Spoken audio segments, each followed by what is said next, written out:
Chapter 8. A Touch of Happiness. Flashback.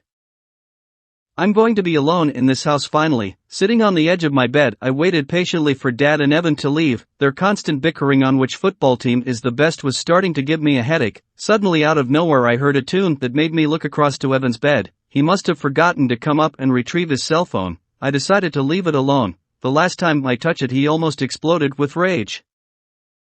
As I watched television, once in a while I heard Evan's phone go off. When would this thing shut off? I moaned out, irritated. After a couple of episodes of Power Rangers, I felt hungry and headed to the kitchen. That microwave pizza was terrible. Why do they put my name on the worst stuff in the kitchen? I should have just made a peanut butter sandwich like I normally do, I protested to myself as I tossed the rest of the pizza in the garbage. After I washed up the dishes, I went upstairs. The moment I walked into the room, Evan's phone went off again. I slowly walked over to it and saw a pretty girl on the screen, and on top of her face was her number. Does Evan have a girlfriend? After a few minutes of tossing and turning on my bed, I finally sat up. I wonder what's it like to have a girlfriend, even just a friend. It looks fun, the way how they behave on TV. They're always together and doing stuff, fun stuff. Does Evan do fun stuff? What about the kissing and hugging stuff? I wonder if one day I'll have friends. Well, that's if I survive this house. End of flashback. It's been 5 days since the last time I saw Pidgey, and tonight he will be coming back. I've been waiting patiently for this night. As I laid on my bed looking up to the ceiling, I heard Evan humming in the bathroom. I'm happy that Evan sounds more stronger than last week. At least he's not coming back bloody anymore. Hey Timothy, what would you like to eat? Does fried chicken, mashed potatoes, and green beans sound alright? Yeah, that will be fine. I quickly rolled off the bed and rushed towards the counter to watch him in the kitchen. Hey Evan, my work schedule says I have to work tonight. He quickly turned to view it on the fridge. Don't worry about it, I'll do it, he responded as he released a dissatisfied sigh. Does he think that he went the last time? Then again, he did woke up like if he had a hard fall. I feel bad that I have to put him asleep again, but I need to see Pidgey again so he won't get hurt. While Evan was mashing the potatoes, he suddenly got the urge to use the bathroom. He dropped the pot spoon and silently indicated that I should finish mash the potatoes.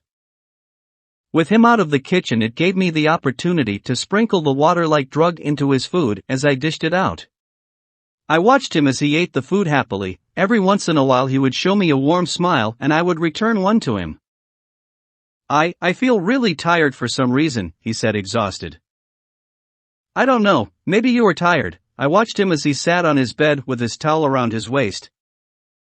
I want to get up, but it's like I can't even keep my eyes open. I watched him intensely as he took the wet towel that was around his waist and dropped it on the floor as he tried to stand up. Not soon after, his body lost balance, and luckily for the both of us, he collapsed backwards onto the bed.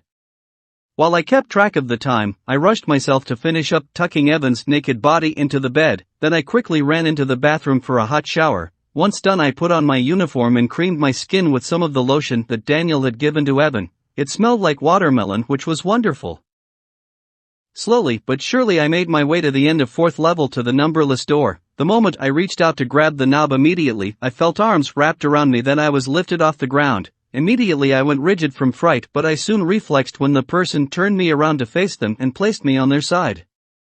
Pidgey, I thought you would have been upstairs by now. I immediately dug my face into his neck as I hugged him back tightly. Actually, I just came and I have gotten a room for us, he stated excitedly. Oh, okay, I think I should tell the boss, I uttered out dryly. He already knows. The reason I came here was to come get you. He spotted me a sly smile before kissing my forehead. Pidgey kept on kissing my face and naked chest as we were in the elevator going up to the 7th level of the hotel. As we passed the 6th level of the hotel, the vibration of the music died out, which made me happy. The moment the elevator stopped and opened, we were greeted by a different sound. As Pidgey walked down the hallway, he shifted me onto his other side. I heard loud moans, groans, and screams coming from behind each door that we passed. Right away I began to shake, which made Pidgey stop instantly. What's wrong, you okay? He asked, worried. Well, why people are making all those noises? Are they in pain? Are you going to hurt me? I felt tears roll out my eyes as I looked into his. No, I would never hurt you, softening his gaze as he looked into my eyes. None of the people here are in pain, they're in ecstasy, he stated softly. Ecstasy? What's that? I tilted my head as I showed him a confused expression as a tear ran down my face. Once in the room, he quickly and gently placed me on my feet. "TT, you should know that I've been kinda scared up until now," he uttered out in a low shy tone. Really? I stared up at him as he shuffled his way to the bed.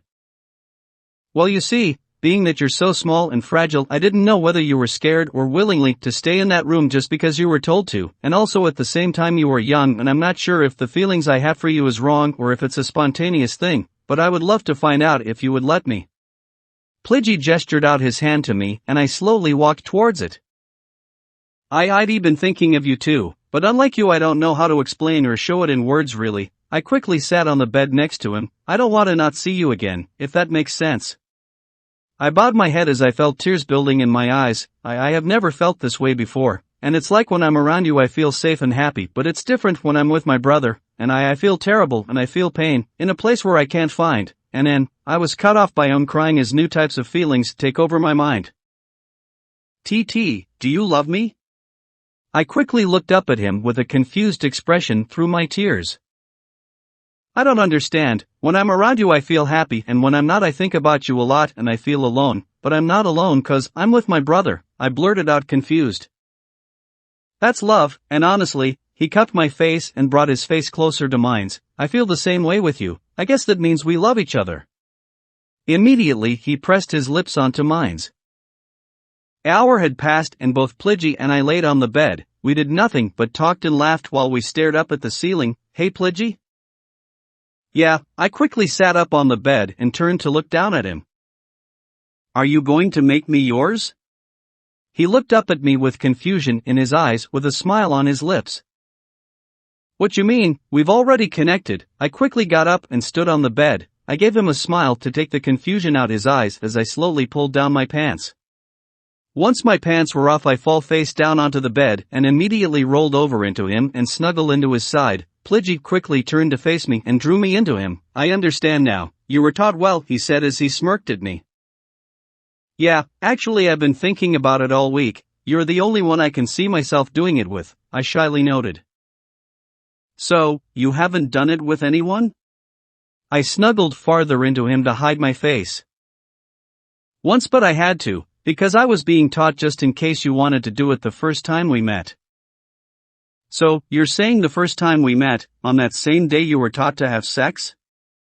I slowly nodded my head in his chest. "That makes me sad. I wish I was the first one you had." I quickly looked up into his face and saw that he was smiling down at me. I laid under Plidgy as he was hovering over me. "You're not going to take off your clothes?" I asked, confused. "Not just yet. I want to play with your body first before the main course." He glared down at me hungrily. Before I got the chance to speak again I felt his hand softly move up and down my chest while the other one got entangled in my hair. Without any warning he quickly pulled my head to a side as he began to nibble on my neck. Couldn't have helped myself as soft moans escaped my lips. I tried covering my mouth with my hand, but Plidgy instantly lifted his head as he moved my hand away from my mouth. "Let me hear you. I love the way you sound." Plidgy slowly moved his attention away from my neck as he trailed kisses down to my nipples. He pinched and sucked them with his teeth. My soft moans became loud as his actions started to intensify. As he began to move lower down my body with his mouth he left a trail of bruises. "Looks like someone is leaking," he said in a childish tone. I lifted my head up to see what he was talking about. I was shook when I saw that my private was leaking as well as it was rock hard lying upward on my belly. "What should I do? Is this bad?" I said nervously. Plidgy turned his face to me, cupping my cheek with his soft hand. No, don't worry about it, I'll handle it." He spotted me a quick smile, then quickly turned his attention back down to my lower half. Within seconds I felt him licking my private. The sensation felt so good it was hard to keep my eyes open on him. Through dizziness I watched him as he licked the base of my private, slowly moving up, then he engulfed. After several more times of doing that he instantly started sucking on it from the head down, which made me collapse backwards on the bed as my body slightly shivered from the good feeling. "You enjoying it, TT? I want to hear your lovely voice." I laid there on my chest with my butt propped up in the air as Plidgy played with my hole. Before answering him I released soft moans as he licked and drove his tongue inside my hole as he played with my private. It feels good. I think I'm going to come again. I looked through that space that was between and the bed, and I saw that my private was leaking again, as well as Plidgy had began to move his pants. He quickly released me, then he gently turned me around, lying me on my back on the bed. I slightly swerved and swayed my body on the bed as I craved for more. I slowly lifted my gaze to see him. He was removing his clothes as quickly as possible, his tan muscular body mixed with his ocean apple green eyes, with his long blonde hair no longer in a pony, just swept me away. It was like being in the presence of an angel. Plidgy quickly pulled me out of the trance I was in, from his well-shaped naked body that was about to touch mine. Plidgy, I want to taste you. He spotted me a smile as he lifted his upper body to sit on his hind legs. I quickly adjusted myself by lying down flat on my belly facing him. Wow, it's huge, really huge, I exclaimed. You've memorized the script they gave you well, he stated impressively. Was told if I didn't I would be punished, I muttered timidly. I slowly began to lick the underneath part of his private, holding it in both hands, propping myself up on my elbows. I started to nibble on the huge vein that ran underneath it. As I took my time with licking and sucking small areas of it, the thought, wow, it's bigger than Daniel's, it makes his look like a tablespoon compared to this pot spoon, came to my mind. After a few more minutes of playing with his private in my mouth, Plidgy pulled me up to him and placed an intensive kiss on my lips. Who taught you how to do that? He softly asked in a demanding tone. No one, I just did my best to keep my teeth away from it. He kissed me again, this time stuck his tongue inside my mouth, which caused me to moan. As we kissed, he rubbed my hole again with 2 fingers. Slowly he pushed them farther into me. During this his kisses intensified as my waist began to move to match the movement of his fingers. Plidgy suddenly broke the kiss and released a moan. He started to trail kisses down the side of my neck as he nibbled and sucked on it. Finally unable to take anymore, I spoke out. Plidgy, please, I can't take it anymore. Please just do it. I felt tears build up in my eyes, then quickly flow down my face. Plidgy slowly kissed his way back up to my ear. Say it how you're supposed to say it, TT, what is it? He softly whispered into my ear as he nibbled on my lobe. I yell, want your huge. I stopped myself due to the embarrassment that ran hot across my face.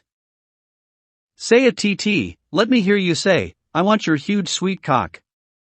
Plidgy whispered again into my ear, this time more wet, which made a warm shiver ran down my back. Plidgy, please, I want your huge sweet cock, I whispered out. Where? He asked, whispering. Inside me. I can't take it anymore. I whispered, embarrassed as tears flowed out my eyes. He kissed me as he lifted me up slightly as he placed me over his private. As he sat on his hind legs, he held onto my waist as he positioned me correctly over it. The moment the head of private pressed against my hole, he made quick but light thrusts against it, while at the same time I slowly moved my hips. As his private slowly moved up into me, I felt a rush of heat that ran throughout my entire body. Once all of him was inside me, he stayed still for a while as my insides took in his warmth and gripped onto his private. About after a few minutes, Plidgy started to thrust into me slowly. He parted his knees slightly on the bed as he leaned forward a bit. Within a second his thrusts picked up speed as he began to hit that one spot, which made me moan loudly into his chest. TT, you enjoying it?